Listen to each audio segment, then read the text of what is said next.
Hello guys, नमस्कार। Interview guidance के इस कार्यक्रम में आपका स्वागत है। ये तीसरा एपिसोड है दोस्तों।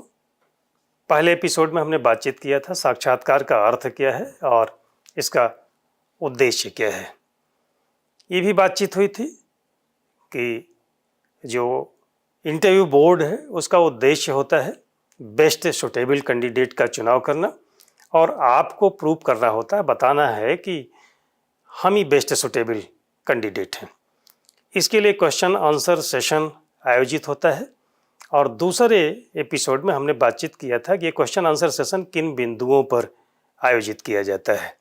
क्वेश्चन आंसर सेशन के माध्यम से हमने बताया था कि जो सवाल पूछे जाते हैं उनके माध्यम से ज्ञान और बुद्धिमत्ता का परीक्षण तो किया ही जाता है, लेकिन ज्ञान और बुद्धिमत्ता के परीक्षण की बात करें तो इनका रोल केवल और केवल 15% होता है, जबकि व्यक्तित्व के विशेषकों का जो मूल्यांकन किया जाता है क्वेश्चन आंसर सेशन के माध्यम से, पर्सनालिटी ट्रेट्स पर अगर बात करें तो 85% रोल इनका होता है दोस्तों। तो हम लोग आज तीसरे एपिसोड में कोशिश यही करेंगे कि जो हमारे पर्सनालिटी ट्रेट्स हैं उनमें हम कैसे इम्प्रूवमेंट करें, कैसे हम उनको बेहतर बनाएं, जिसलिए कि इनका रोल 85% है। तो सबसे पहले पर्सनालिटी ट्रेट्स अपीयरेंस पर हम बात करने वाले हैं एपिसोड में।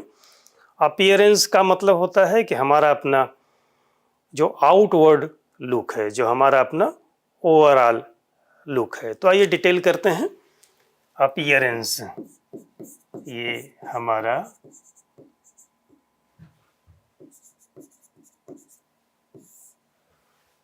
फर्स्ट कह लीजिए कि पर्सनालिटी ट्रेट्स है, व्यक्तित्व का गुण है अपीयरेंस। इंटरव्यू का फर्स्ट मिनट आपको बताएं कि बहुत इंपॉर्टेंट होता है। इंटरव्यू के फर्स्ट मिनट पे सुनते हैं कि मोर देन 60% कैंडिडेट रिजेक्ट हो जाते हैं।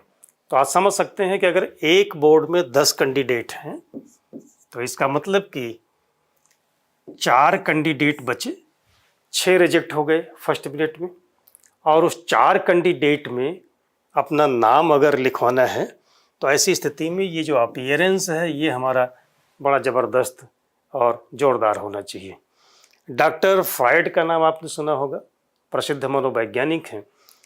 उनका कहना है कि जैसा आप बनना चाहते हैं वैसा दिखें, try to look as you want to be. हाँ, डॉक्टर फ्रायड कहते हैं try to look as you want to B.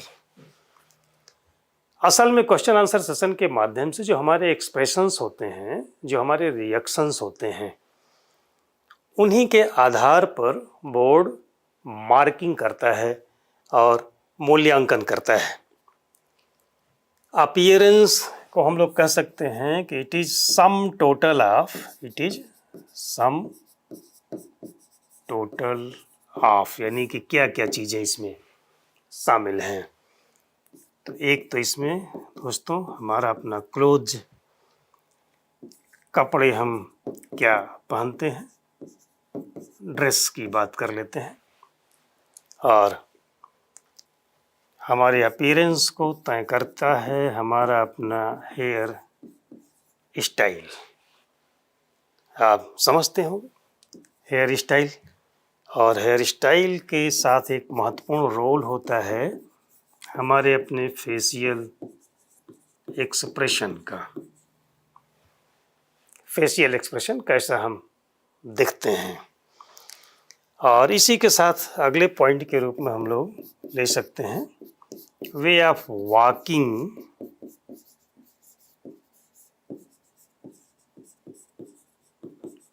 And entering in interview hall. Interview hall में प्रवेश करते समय हमारा एक्सप्रेशन कैसा होता है, हमारे चलने का तरीका कैसे होता है, उसको डिस्कस करेंगे हम लोग इस बिंदु के अंतर्गत। अगला है सिटिंग पोस्चर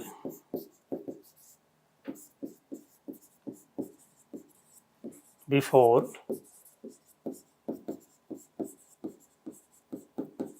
इंटरव्यूअर। कैसे हम बैठते हैं बोर्ड के समक्ष। और नेक्स्ट एंड लास्ट पॉइंट है turning back and leaving interview hall. जो हमारा इंटरव्यू समाप्त हो जाता है और हमें जाने के लिए कह दिया जाता है, तो किस तरह से उठना है और टर्न बैक होना है। हमारा इंटरव्यू स्टार्ट होता है जब एंटर करने से, और हमारा इंटरव्यू समाप्त होता है दोस्तों जब हम एग्जिट कर जाते हैं इंटरव्यू हॉल से। ये बात याद रखनी है, इसलिए कि first impression is the best impression. ये तो हम लोग मानते हैं, इसमें विश्वास करते हैं, बड़ी कॉमन प्रोवर्ब है ये। बट इंटरव्यू के संदर्भ में हम आपको बताना चाहते हैं कि ये पर्याप्त नहीं है। First impression is the last impression, but last impression should be best impression. तो लास्ट तक बेस्ट बनाए रखना है। इसके लिए ये जो लास्ट पॉइंट है आपका turning back and leaving the interview hall, इस पर भी हमें आपको प्रैक्टिस करनी है, काम करना है। तो चलिए सबसे पहले बातचीत करते हैं हम क्लोज पर, जो पहला पॉइंट आपका है।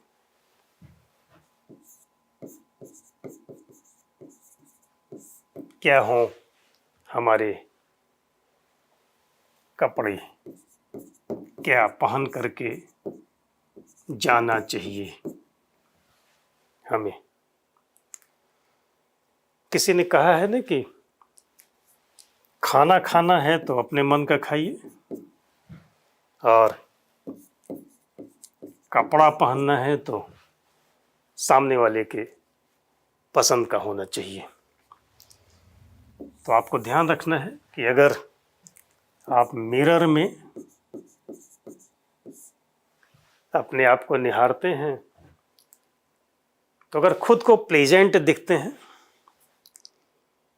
तो एक कॉन्फिडेंस बिल्डअप होता है, डेवलप होता है आपके अंदर। तो ऐसे आप समझिए कि जैसे आप एंटर करते हैं बोर्ड के समक्ष, आप पहुंचते हैं, तो फर्स्ट लुक में वो आपको निहारता है। अगर आप प्लेजेंट दिखे तो उसे भी अच्छा लगता है, ठीक वैसे जैसे मिरर में आपको अच्छा लगा था अपने आप को देख करके। तो इस बात को ख्याल में रखना है। कपड़े हमारे क्या हों, एक तो ये कि ओल्ड और न्यू, इस पर बातचीत करना है। दूसरा कि हम क्या पहने, शर्ट एंड ट्राउज़र, या फिर अगला है कि हम क्या पहने, सूट।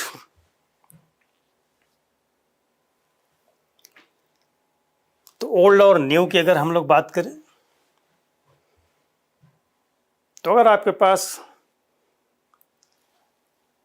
कोई कपड़ा ऐसा है, कोई ड्रेस आपके पास ऐसा है जो पिछले इंटरव्यू में आप पहन करके जा चुके हैं, मान लिया आपने इंटरव्यू नहीं दिया पिछला, तो कोई ऐसा आपके पास ड्रेस हो सकता है जिसको देख करके किसी ने कहा हो, किसी में आपकी पत्नी हो सकती हैं, आपकी सिस्टर हो सकती है, आपका फ्रेंड हो सकता है, कि you look very smart in this dress. तो जाहिर सी बात है, तो आपको वही ड्रेस पहन के जाना चाहिए। यह तो ओल्ड हुआ। बस कंडीशन ये है कि ओल्ड का मतलब कि आउटडेटेड ना हो, it should not be outdated, it should not be turn out. ये ध्यान रखना है। ये वेल टेलर्ड हो, ठीक से सिला हो, ये वेल आयरन्ड हो, प्रेस हो, नीट एंड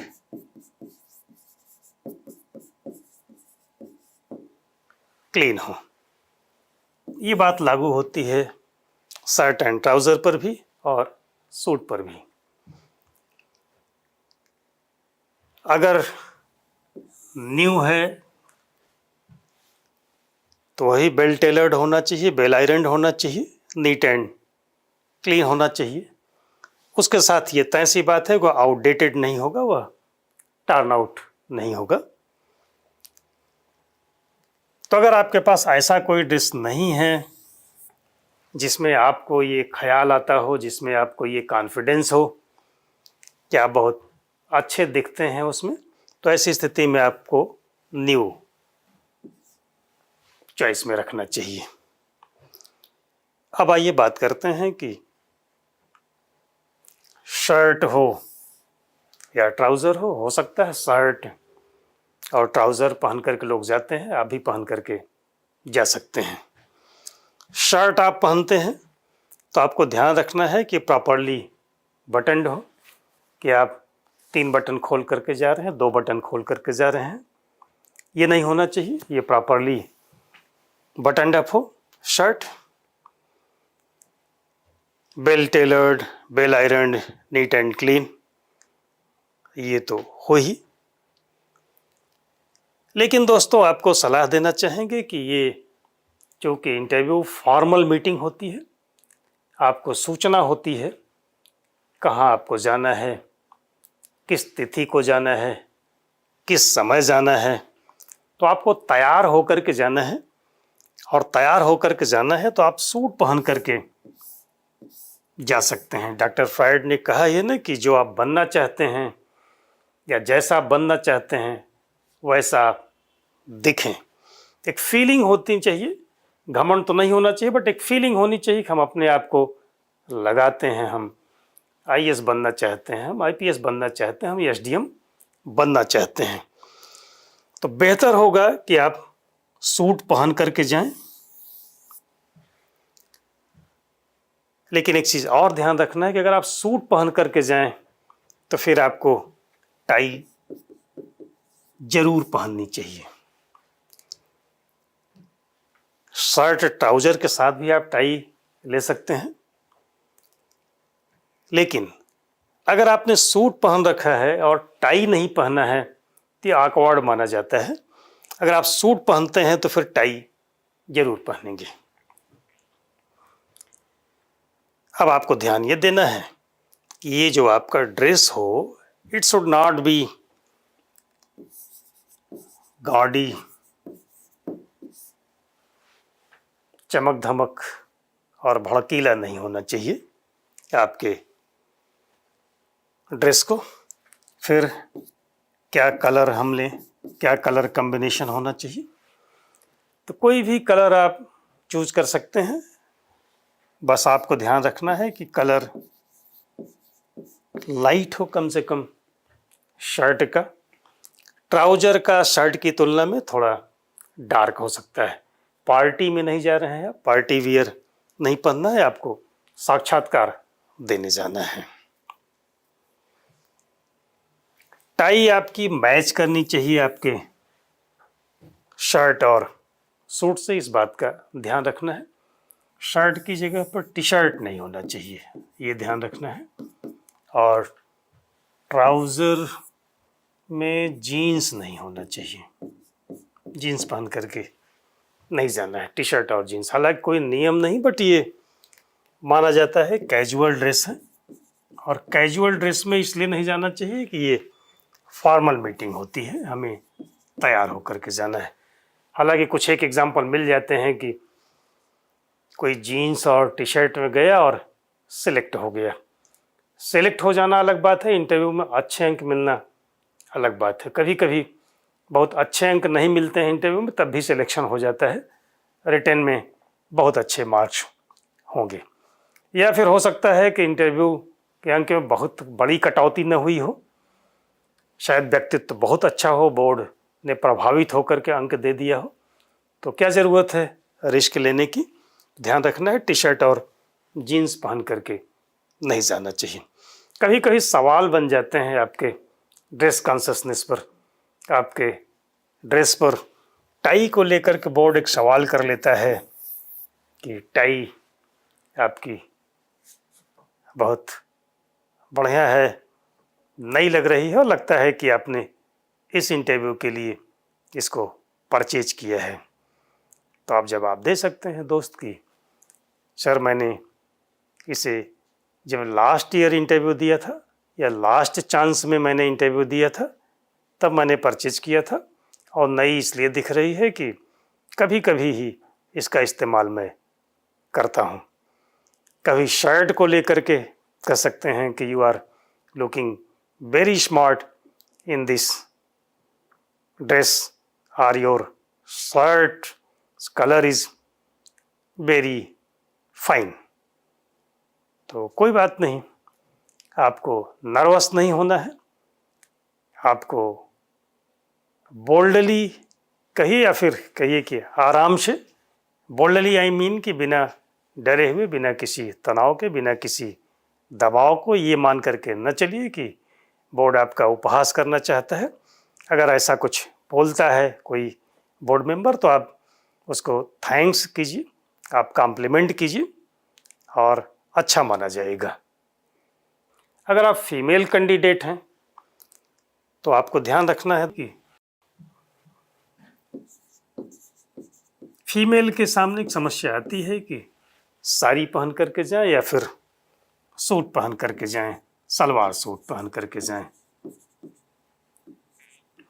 इसमें भी कुछ बहुत आपको परेशान होने की ज़रूरत नहीं। अगर आपकी आदत में है सलवार सूट पहनना तो आप सलवार सूट ही पहन करके जाइए। अगर आपकी आदत में है आप साड़ी पहन सकती हैं तो आप साड़ी पहनिए। बस आपको ध्यान ये रखना है कि साड़ी पहन करके कहीं ऐसा ना हो कि आपका सारा का सारा समय पल्लू को संभालने में ही बीते।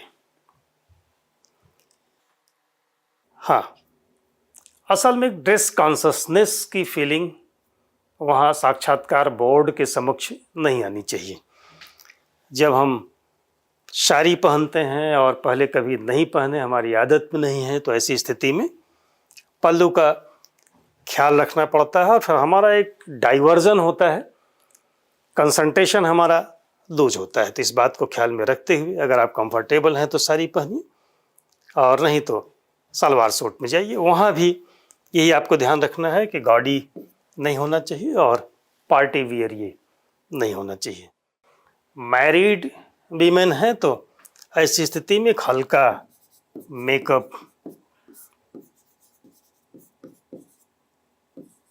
अनिवार्य रूप से उनको करना चाहिए, और अगर मैरिड नहीं है तो स्वतंत्र हैं, हल्का मेकअप कर सकती हैं, नहीं करेंगी तो भी चलेगा। और जो बात आपको ड्रेस सेंस को लेकर के ख्याल रखने की ज़रूरत है दोस्तों, कि ड्रेस आपका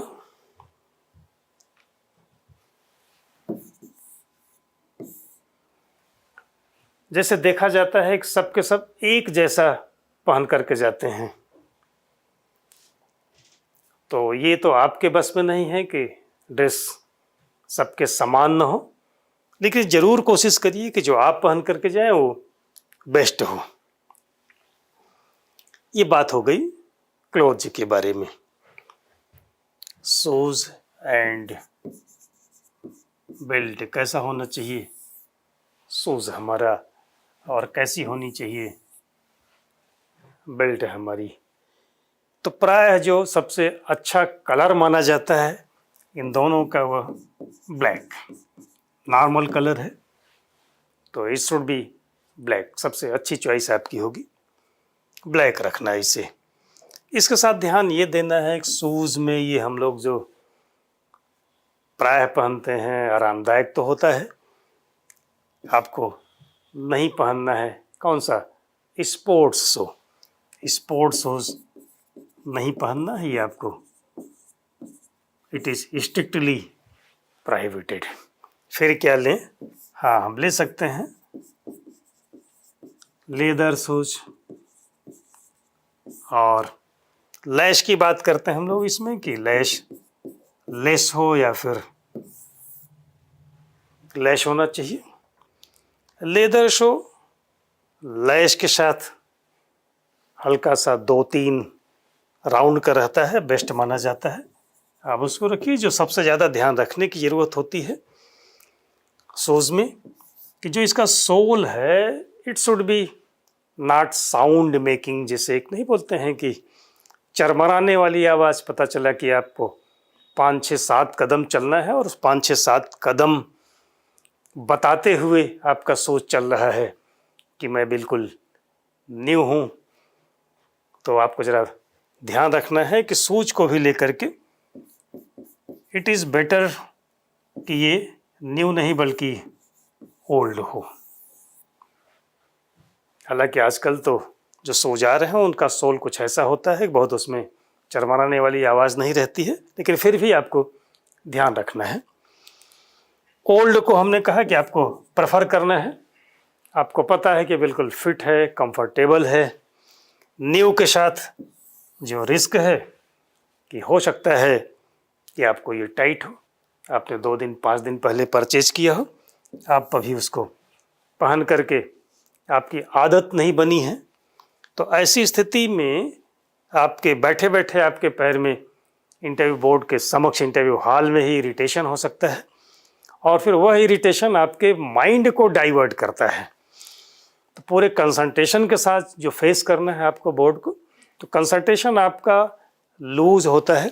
तो ऐसा रिस्क हम क्यों लें आखिर। लेकिन अगर हमारे पास ओल्ड नहीं है तो न्यू हम इंटरव्यू देने से कुछ दिन पहले ले लें और उसको रोज़ पहन लें, अपनी आदत डाल लें। ये वही बात दोस्तों शूज की। बेल्ट की बात अगर हम लोग करें तो belt normal colour black, but आपको ध्यान ये रखना है कि जो का बक्कल होता है इसका, बकल को लेकर के ध्यान रखना है थोड़ा सिंपल हो। हाँ, और इसमें कुछ आपको बहुत स्मार्टनेस दिखाने की ज़रूरत नहीं, सिंपल सा बकल हो और ये ब्लैक बेल्ट हो। फीमेल कैंडिडेट ध्यान रख सकती हैं कि जो उनका ये शूज की जगह पर उन्होंने क्या इस्तेमाल करना है उनको। तो नॉर्मल तौर पर किसी की हाइट कम होती है तो हाई हील पसंद करती हैं, पसंद करना भी चाहिए, थोड़ा सा पर्सनालिटी उसमें निखर करके आ जाती है। लेकिन हाई हील या नुकीली हील का एक रिस्क होता है कि चलने में उनको कंफर्ट नहीं मिलता है। हालांकि प्रैक्टिस के साथ शायद कंफर्ट आ जाता, शायद क्या आ ही जाता है। तो ये ज़रा ध्यान रखना है फीमेल कैंडिडेट को अपने शूज या फिर जो भी उसके विकल्प के तौर पर पहनना चाहती हैं। तो हम आते हैं हेयर स्टाइल पर। क्या हो हमारा अपना हेयर स्टाइल। हेयर स्टाइल हमको चेंज करने की ज़रूरत नहीं, ये ध्यान रखना है।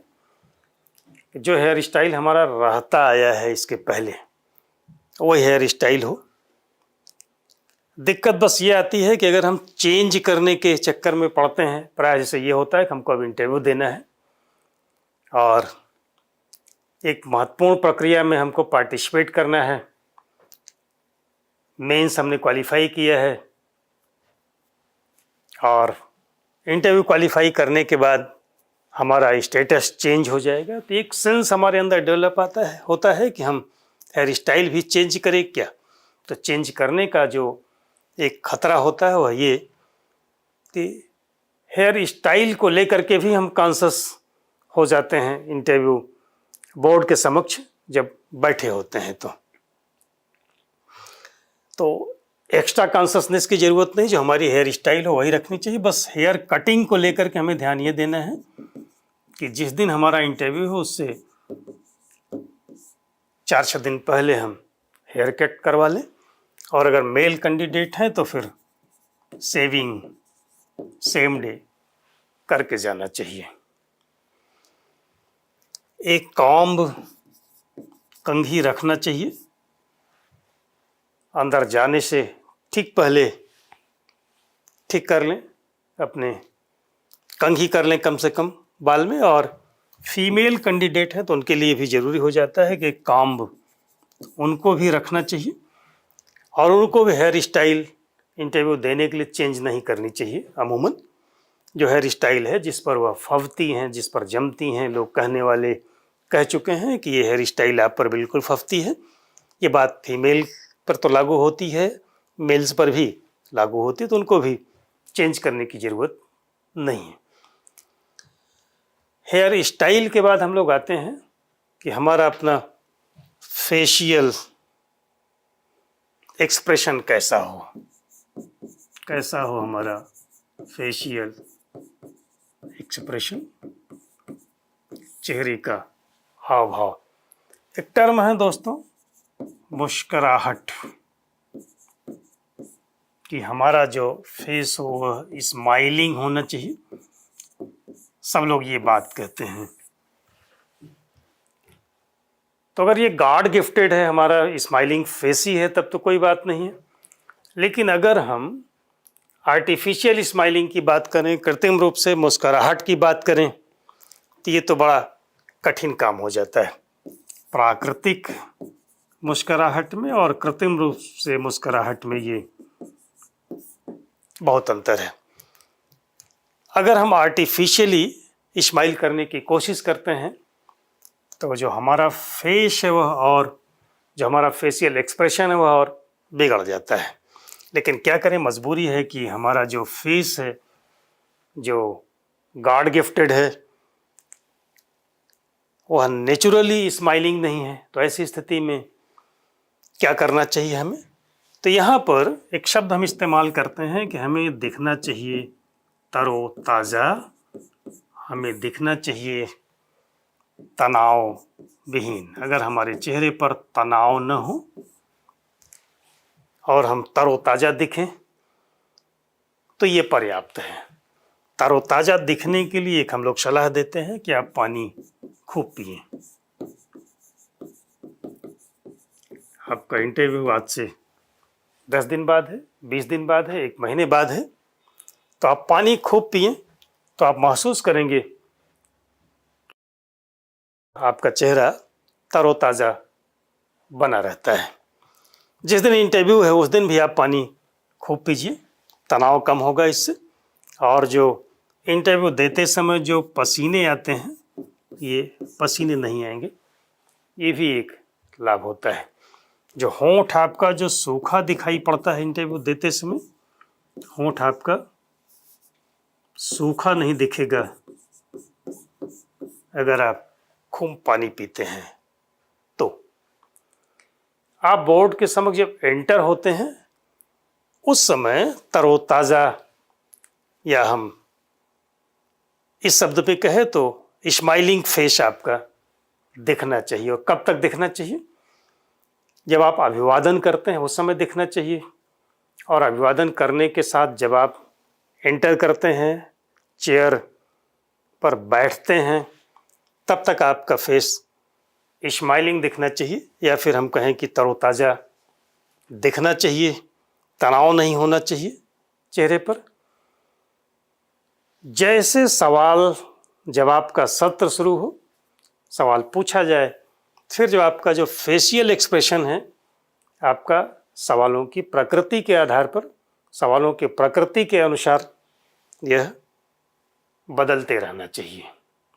वैसे हमने कहा कि ये आर्टिफिशियली अगर हम उसको स्माइल करने की कोशिश करते हैं तो ये धारी तलवार पर चलने के समान है।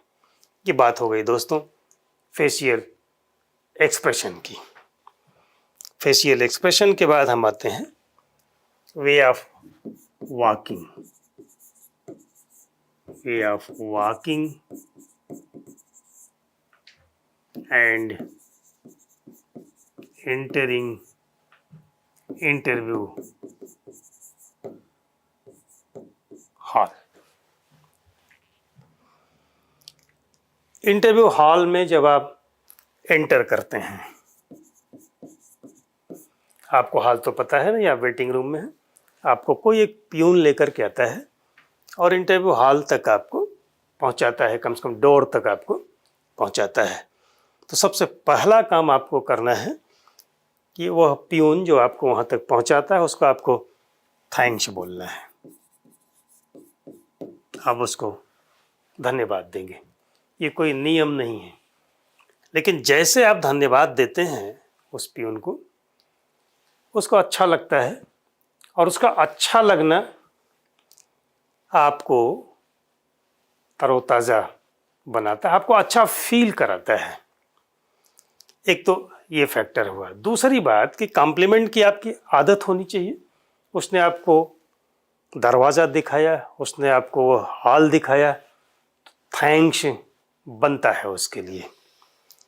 तीसरी बात करें कि अगर कैसे भी नज़र पड़ जाती है इंटरव्यूअर की, चेयरमैन की या किसी मेंबर की, थैंक्स देते अगर उसने देख लिया, सुन लिया आपको, तो उसको लगता है कि आपको कॉम्प्लीमेंट करना आता है, आपकी आदत में है, तो ये आप देखिए कि पॉजिटिव अप्रोच उसका बनना शुरू हो जाता है, पॉजिटिव व्यू उसका बनना शुरू हो जाता है बोर्ड का। तो एक तो ये। दूसरी बात आपको ध्यान देना है, जब आप इंटरव्यू हॉल में एंटर करते हैं तो your right leg should be one step ahead. प्रवेश करते समय आपका दायां पैर थोड़ा सा आगे होना चाहिए, अटेंटिव पोजीशन में आप हो, सीधे हों, और दायां पैर थोड़ा आगे होता है, हाथ दायां और बायां थोड़ा आगे पीछे होता है। तो ऐसी स्थिति में, इस पोज में इंटरव्यूअर को लगता है कि आप ईगरली आना चाहते हैं। और वहीं डोर के एंट्री पॉइंट पर ही आप पूछेंगे बोर्ड के चेयरमैन से या बोर्ड से कि may I coming sirs, may I coming please, जैसी भी आपकी आदत हो, या श्रीमान जी क्या मैं अंदर आ सकता हूँ। ये ध्यान रखना है एंटर करते समय। अब वे ऑफ वॉकिंग की बात अगर हम लोग करें तो आपकी जो ये वॉकिंग होनी चाहिए, जो तरीका होना चाहिए चल करके पहुंचने का, 5, 7 या 8 कदम आपको चलने का अवसर मिलता है। और ये जो आपकी जो चाल है, जो वॉकिंग है, ये बहुत मायने रखती है। 5, 7 या 4, 5, 6, 7 कदम, जिसको कहते हैं कि ये डैशिंग फॉरवर्ड वॉकिंग आपकी होनी चाहिए। कैसी वॉकिंग होनी चाहिए दोस्तों? डैशिंग फॉरवर्ड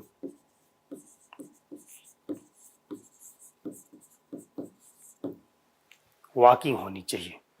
सधे हुए कदमों से आपको चलना है। आपको अपने कदम की लंबाई पता होनी चाहिए, स्टैंडर्ड।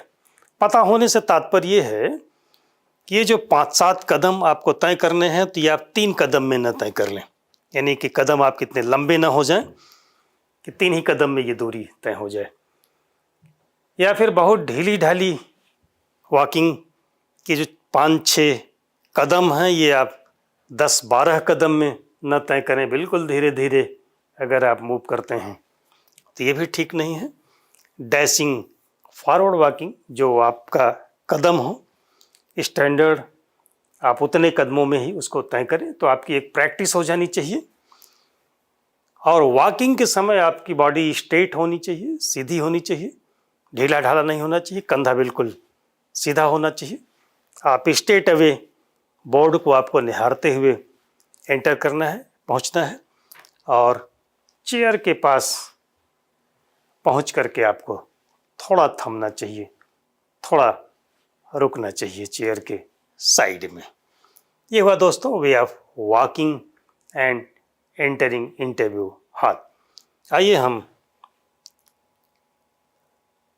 अगले पॉइंट पर आते हैं। Sitting posture before interviewer. Sitting posture before interviewer.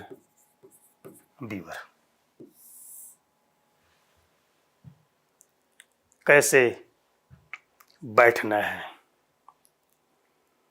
ये छोटी छोटी चीज़ें हैं, बस बहुत महत्वपूर्ण है। फर्स्ट मिनट आपका बहुत इंपॉर्टेंट होता है। आपने अभिवादन किया, अभिवादन करके आप चेयर के पास पहुँचे हैं।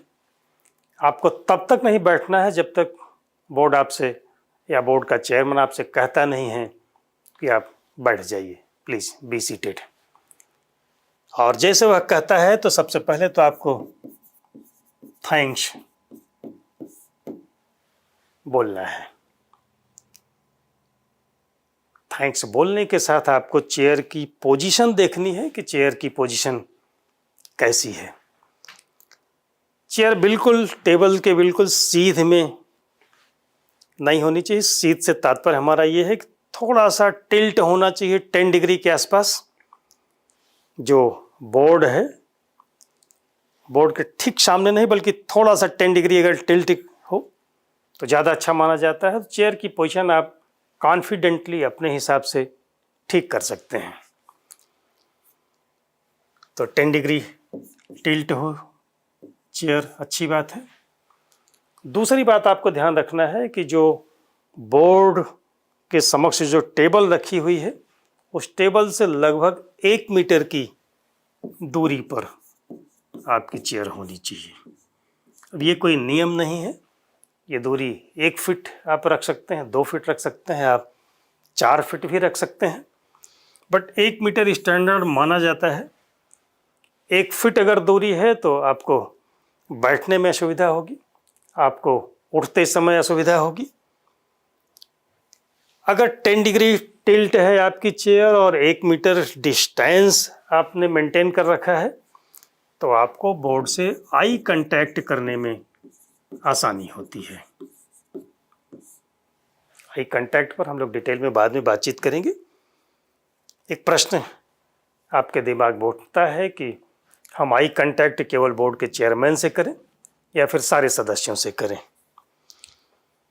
तो आई कांटेक्ट ऐसे तो दोस्तों जो सवाल पूछता है सीधे उससे आपका होना चाहिए, लेकिन जो टाइमिंग है, अगर उत्तर आपका लंबा है, 2 मिनट का है, 2.5 मिनट का है, 3 मिनट का है, तो बीच बीच में आपको एक आध बार नज़र अन्य सदस्यों पर भी डाल लेनी चाहिए, इसलिए कि उनको लगे कि आपकी प्रक्रिया में वे भी शामिल है, उत्तर देने की प्रक्रिया में वे भी शामिल हैं। तो आई कांटेक्ट करना आसान होता है अगर चेयर थोड़ी आपकी टिल्ट हो और 1 मीटर दूरी पर हो। दूसरी एक बात हम इसमें ये कर सकते हैं चेयर को लेकर के कि आखिर थोड़ी सी दूरी हम क्यों मेंटेन करें। तो ऐसे आपको लगता है कि बहुत कुछ आप सीख पढ़ करके जाते हैं, खूब रिहर्सल करके जाते हैं, इसके बावजूद जैसे एंटर करते हैं तो कई पत्थर आपके खोपड़ी पर लद जाते हैं, यानी कि बहुत चाह के भी कुछ न कुछ किसी न किसी मात्रा में आपके ऊपर दबाव रह ही जाता है। तो जैसे आप घर से चलते हैं साक्षात्कार देने के लिए तो खूब हिम्मत बांध करके जाते हैं, कम डर होता है, कम तनाव होता है। जैसे आप उस स्पॉट पे पहुंचते हैं, कमीशन के बाउंड्री के अंदर प्रवेश करते हैं तो थोड़ा सा तनाव, दबाव और डर आपका बढ़ता है। और जैसे आप दरवाजे के पास पहुंचते हैं एंटर करने के लिए, थोड़ा सा ये और बढ़ता है। हालांकि आदर्श स्थिति ये है कि कुछ बढ़ना नहीं चाहिए, कुछ न बढ़े तो आप बहुत अच्छी स्थिति में होंगे, लेकिन कुछ न कुछ बढ़ता है। तो थोड़ी सी दूरी, जितनी मैक्सिमम पॉसिबल डिस्टेंस अगर हम मेंटेन कर पाते हैं तो ये हमारे सेहत और स्वास्थ्य के लिए वहाँ अंदर अच्छा होगा। चलिए अब और क्या ध्यान रखना है बैठते समय। चेयर में हम बिल्कुल इरेक्ट बैठें, सीधे बैठें, पूरी चेयर में बैठें, आराम से बैठें। लेकिन आराम से और पूरी चेयर में बैठने का तात्पर्य ये भी नहीं है कि बिल्कुल हाथ टेक करके सिर पीछे और हाथ दोनों लटका करके बैठ जाएं, और ये भी नहीं होना चाहिए कि सिर झुका करके और दोनों हाथ यूँ लटका करके हम बैठ जाएं।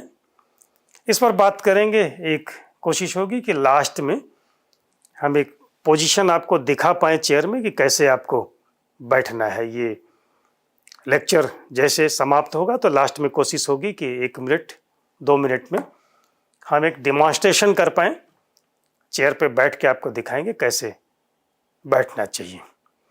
हाथ जो हम लोग रखते हैं तो प्रायः लोग सलाह देते हैं और आप करते भी हैं कि चेयर अगर हत्थे वाली है तो आप उसके हत्थे पर अपना हाथ रखते हैं। ये नहीं होना चाहिए दोस्तों। हत्थे पर हाथ रखने से आपकी डिपेंडेंसी फीलिंग व्यक्त होती है कि आप किसी पर डिपेंड रहते हैं। तो आपके अपने पैर पर, जंघे पर हाथ हो तो बेहतर माना जाता है। अगर आप अंग संचालन बहुत करते हैं तो ऐसी स्थिति में हम लोग सलाह देते हैं कि ये आप थोड़ा बांध करके हाथ को बैठिए। लेकिन अगर आप सामान्य रूप से अंग संचालन करते हैं तो ऐसी स्थिति में आप फ्रीली दोनों हाथ अपने दोनों जंघे पर रख सकते हैं। सीधे बैठेंगे तो आपको ये भी ध्यान रखना है कि आपका थोड़ा सा जो आगे रहे आपका राइट लेग। जैसे हमने कहा था कि इंटरव्यू हॉल में एंटर करते समय आपका राइट लेग थोड़ा आगे रहता है तो देखने में लगता है कि ईगरली आप एंटर करना चाहते हैं। ठीक ऐसे ही जब आप बैठे होते हैं तो बाएं पैर की तुलना में आपका दायां पैर थोड़ा सा आगे होता है। आप सीधे बैठे होते हैं, दोनों हाथ आपके जंघे पर होते हैं। तो ऐसी स्थिति में जो एक आपका पोस्चर बनता है ना, इस पोस्चर से आपके अंदर कॉन्फिडेंस बिल्डअप होता है। तो अच्छी बात है। सेल्फ कॉन्फिडेंस के बारे में आगे किसी लेक्चर में हम बातचीत करेंगे कि ये तो फर्स्ट रिक्विजिट है। हाँ, एक पहली कंडीशन है, ये बहुत कुछ पे करती है, बल्कि कहिए कि इसमें भी 90% रोल सेल्फ कॉन्फिडेंस का होता है इंटरव्यू में। तो आगे हम लोग बातचीत करेंगे इस पर। ये बात हुआ दोस्तों सिटिंग पोस्चर बिफोर इंटरव्यूअर, कैसे बैठना है, कैसे फेस करना है। अगला आते हैं जो नेक्स्ट पॉइंट है, turning back and leaving interview hall. Turning back and leaving interview hall. जब बोर्ड आपसे कह देता है कि अब आपका साक्षात्कार खत्म हुआ, आप जा सकते हैं, एक तो आपको बहुत सावधान रहना है, बहुत सावधानी से सुनना है। कभी कभी बोर्ड आपको जाने के लिए नहीं कहता है, लेकिन आप जाने की हड़बड़ी में होते हैं तो आप उठ जाते हैं। तो आपको ध्यान रखना है, जब बोर्ड आपसे कहे बिल्कुल ठीक से आप सुन लें कि आपको जाने के लिए कहा जाता है, तभी आपको उठना है। उठने से पहले बोर्ड को आपको थैंक्स बोलना चाहिए।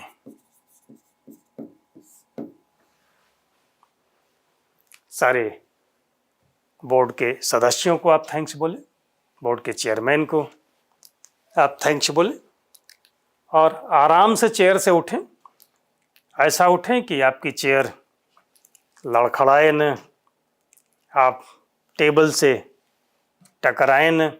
इन बिंदुओं पर आपको ध्यान रखने की ज़रूरत है।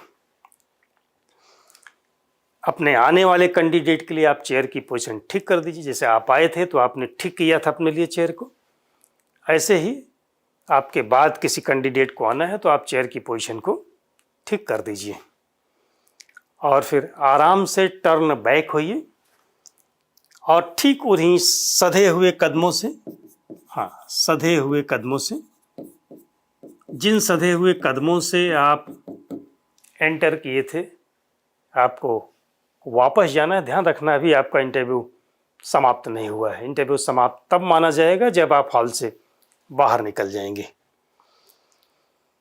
पीछे मुड़ करके कदापि न देखें। ऐसी गलती वहाँ बैठे बैठे भी नहीं करनी है कि टेबल पर कोई चीज़ रखी है तो आप उसमें झांक झांक करके देखें, और न ही लौटते समय आपको पीछे मुड़ करके एक बार भी देखना है। दरवाजे के पास जब आप पहुँचेंगे एग्जिट करते ही ये सुनिश्चित करना है कि दरवाज़ा डोर बंद कर दें। आपके द्वारा इसे बंद कर दिया जाना चाहिए। जब आप एंटर कर रहे थे तब तो संभवतः प्यून था, प्यून की जिम्मेदारी थी, वो डोर बंद कर देता है। अगर प्यून डोर तक नहीं आता है तो एंटर करते समय भी आपको ध्यान रखना है कि आप डोर को बंद कर दें। लेकिन बंद करते समय आपको ध्यान रखना है कि आपका बैक बोर्ड के समक्ष नहीं होना चाहिए। आप थोड़ा तिरछा हाथ लगा करके आप उसको बंद कर सकते हैं डोर को। तो ये रहा दोस्तों कि turning back and leaving the interview hall. हमने कहा कि इंटरव्यू के फर्स्ट मिनट में मोर देन 60% कैंडिडेट रिजेक्ट हो जाते हैं। तो आपको ध्यान रखना है कि फर्स्ट मिनट आपका बहुत स्ट्रांग हो, और इसको स्ट्रांग रखने के लिए जो आज का यह मार्गदर्शन या जो बातचीत हुई, अपीयरेंस पर आपको ध्यान रखना है दोस्तों। फर्स्ट मिनट में अगर आप 10 में से 4 कैंडिडेट में आ जाते हैं तो ऐसी स्थिति में आप देखिए कि एक वैकेंसी पर अगर 2 लोगों को कॉल किया गया है तो ऐसी स्थिति में 2 कैंडिडेट, 4 में आपकी पोजीशन बन चुकी है, 2 कैंडिडेट से आपकी फाइट है केवल और केवल। हालांकि ऐसा भी होता है कि फर्स्ट मिनट में जो 6 कैंडिडेट रिजेक्ट हुए उसमें से 1-2 एंट्री कर सकते हैं इधर, और इधर से 1-2 एग्जिट कर सकते हैं। लेकिन चांसेस तो है ना कि 10 कैंडिडेट में से 6 रिजेक्ट हो गए फर्स्ट मिनट में, और फर्स्ट मिनट आपका इतना स्ट्रांग था कि आपकी पोजीशन 4 में आ गई है। तो चांसेस तो आपके सिलेक्शन के बढ़ जाते हैं, अच्छा स्कोर करने के चांसेस आपके बढ़ जाते हैं। सिटिंग पोस्चर बिफोर इंटरव्यूअर, आप देख पा रहे होंगे कि मैं कैसे बैठा हूँ। ध्यान दीजिए, नीचे पैर से लेकर के बिल्कुल ऊपर सिर तक, हाथ हमारा दोनों हमारे जंघे पर है, पैर पर है। हालांकि ये चेयर हत्थेदार नहीं है, अगर इसमें हत्था लगा होता तब भी हमें हत्थे पर हाथ रखने की ज़रूरत नहीं थी। ये हमारे दोनों पैर पर होना चाहिए। हाथ की पोजीशन कुछ लोग यूं बैठ जाते हैं ऐसे करके, तो ऐसे नहीं बैठना है दोस्तों, और न ही बिल्कुल ऐसे जंघे से सटा के रखना है। ये पोजीशन होनी चाहिए हमारे हाथ की। कुछ लोग यूं ऐसे हाथ बांध करके बैठते हैं, तो इससे अच्छी स्थिति मानी जाती है, इससे अच्छा पोस्चर माना जाता है इस तरह से हाथ करके रखना। हाँ, जो लोग अंग संचालन बार बार करते हैं, हाथ उनके बार बार उठते हैं, उनको हम लोग सलाह देते हैं कि हाथ बांध करके यूँ बैठ सकते हैं। पैर की पोजीशन की बात अगर हम लोग करें तो ये जैसे आप देख रहे हैं कि हमारा दायां पैर बाएं पैर से थोड़ा सा आगे है, 4 इंच या 3 इंच करीब करीब। इसमें भी आप देखें तो ये राइट पोजीशन मानी जाती है जैसे पैर हमारा है।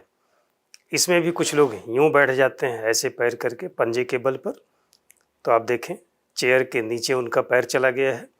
और कुछ लोग यूँ पैर करके ऐसे बैठ जाते हैं, तो ये भी पोजीशन ठीक नहीं है। कुछ लोग यूँ क्रॉस लेग करके बैठते हैं, तो ये भी अच्छी पोजीशन नहीं मानी जाती है। आपकी जो सिटिंग पोस्चर जो बेटर होगा, बेहतर होगा, जैसे मैंने बताया था कि आपका ये राइट लेग थोड़ा सा आगे हो और बिल्कुल आप इरेक्ट हों, सीधे हों।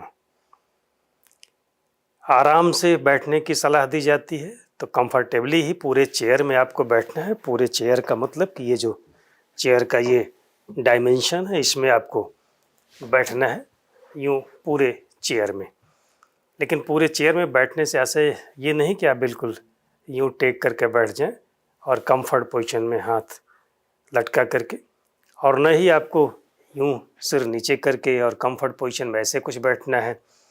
या आराम तलबी की मुद्रा में नहीं बैठना है आपको इरेक्ट बैठना है, सीधे बैठना है। हालांकि ये कोई नियम नहीं है, लेकिन अगर आप कुछ इस तरह से बैठते हैं तो जैसे आप आसन तमाम करते हैं ना तो उसके फ़ायदे होते हैं। तो अगर आप इस मुद्रा में बैठते हैं तो आपके अंदर एक जो कॉन्फिडेंस होना चाहिए, कॉन्फिडेंस बिल्डअप होता है, आपका आत्मविश्वास बढ़ता है, आप आराम से बातचीत करने में सहज होते हैं ऐसी मुद्रा में। बैठे बैठे आपको जो और सावधानी बरतनी है, कुछ लोग फ्रिक्वेंटली अपनी पोजीशन बार बार चेंज करते रहते हैं, हर 2 मिनट पर, हर 3 मिनट पर, हर 5 मिनट पर। तो ये भी अच्छी स्थिति नहीं मानी जाती। ऐसा आप करते हैं तो माना जाता है कि आप में आत्मविश्वास की कमी है, आप भयभीत हैं, आप डर रहे हैं।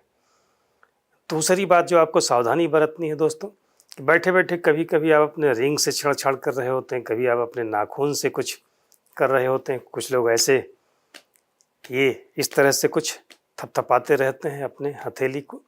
तो इन आदतों से आपको बचना है। कुछ लोग यूँ सर टेढ़ा करके बैठ जाते हैं, तो इससे भी आपको बचना है। इरेक्ट रहेंगे, आप सीधे बैठेंगे, ये ठीक पोजीशन मानी जाती है। तो बैठने में आपको ये सावधानी बरतनी। हाँ, अगर आपका interview 20 minute, 25 minute, 30 minute, 35 minute, 40 minute आपका चलता है तो आप एक बार अपनी पोजीशन आप चेंज कर सकते हैं, थोड़ा सा हिल-डुल सकते हैं, लेकिन बार बार ऐसा करना अलाउड नहीं होता है। आपके साक्षात्कार के सेहत के लिए ये ठीक नहीं माना जाता है। ये सब सावधानियाँ आपको बरतनी है दोस्तों बैठते समय बोर्ड के समक्ष। आई कांटेक्ट की बात मैंने की ही कि आई कांटेक्ट आपको करना है बोर्ड से, न कि एक एक मेंबर से। जैसे अभिवादन में बताते हैं कि अभिवादन भी आपको पूरे बोर्ड से एक साथ करना होता है, न कि एक एक मेंबर से। हाँ, अगर बोर्ड में 6, 7, 8 लोग बैठे हैं या 4 से 5 लोग बैठे हैं, उसमें कोई एक लेडी मेंबर हैं, तो हम उनको अलग से नमस्ते कर सकते हैं, या good morning, good afternoon, good noon, जैसा समय हो वैसा हम बोल सकते हैं। सीधे संबोधित करना चाहिए हमको बोर्ड के चेयरमैन को। चेयरमैन अगर मेल है तो हम कह सकते हैं गुड मॉर्निंग सर, या फिर गुड मॉर्निंग सर्स, चूँकि एक से ज़्यादा लोग हैं। और फिर बोल सकते हैं साथ ही में मैडम को अलग से, कोई फीमेल मेंबर है गुड मॉर्निंग मैडम। और अगर बोर्ड की चेयरमैन कोई लेडी हैं, चेयरपर्सन, तो आप कह सकते हैं कि गुड मॉर्निंग मैडम, उनको पहले, उसके बाद फिर गुड मॉर्निंग सर्स। और अगर ऐसा नहीं दिखाई पड़ता है, सारे बोर्ड मेंबर मेल ही हैं, तो ऐसी स्थिति में आप कह सकते हैं गुड मॉर्निंग सर्स। तो ये रहा दोस्तों, ये सावधानी आपको बरतनी है। अभिवादन में एक और आपको ऐसे बैठे बैठे बता देते हैं कि अभिवादन जब आप करते हैं तो प्रायः कुछ लोग नमस्कार कर लेते हैं, कुछ लोग प्रणाम कर लेते हैं, कुछ लोग good morning, good noon, good evening बोलते हैं। तो आपकी आदत जैसी हो, हालांकि नमस्कार अवॉइड करना चाहिए, प्रणाम अवॉइड करना चाहिए। सबसे बेहतर शब्द माना जाता है नमस्ते, और नमस्ते करने के समय आप दोनों हाथ अपने जोड़ सकते हैं यूँ। ये जो दोनों हाथ, कुछ लोग हाथ जोड़ते हैं तो ऐसे कर लेते हैं, या फिर यूँ उंगलियां उनकी फैली होती हैं। तो आपको थोड़ा सा अलर्ट रहना है, हाथ जोड़ना है तो यूँ ठीक से आप हाथ जोड़िए। सारी उंगलियां आपकी कम से कम ये 4 उंगलियां बंधी होनी चाहिए, और अंगूठे की जो पोजीशन थोड़ा सा वह उंगलियों से ऊपर हो सकता है। यूँ देखिए, ये मुद्रा आपकी हो सकती है। और पोजीशन इसकी ये हार्ट पर, ये जो ब्रेस्ट बोन है, यहाँ पर आप इसको रख सकते हैं यूँ नमस्ते करते समय। नमस्ते करते समय आपका सिर थोड़ा सा झुका हो सकता है। ध्यान दीजिएगा कि आपकी बॉडी नहीं झुकनी चाहिए, कुछ लोग यूँ कर देते हैं। तो आपको ध्यान ये रखना है कि बॉडी नहीं झुकनी, हल्का सा आपका सिर झुक सकता है। तो माफ़ कीजिएगा, बैठे बैठे ये सिटिंग पोस्चर में बता रहा था, इसमें मैंने आपको अभिवादन का तरीका बताया।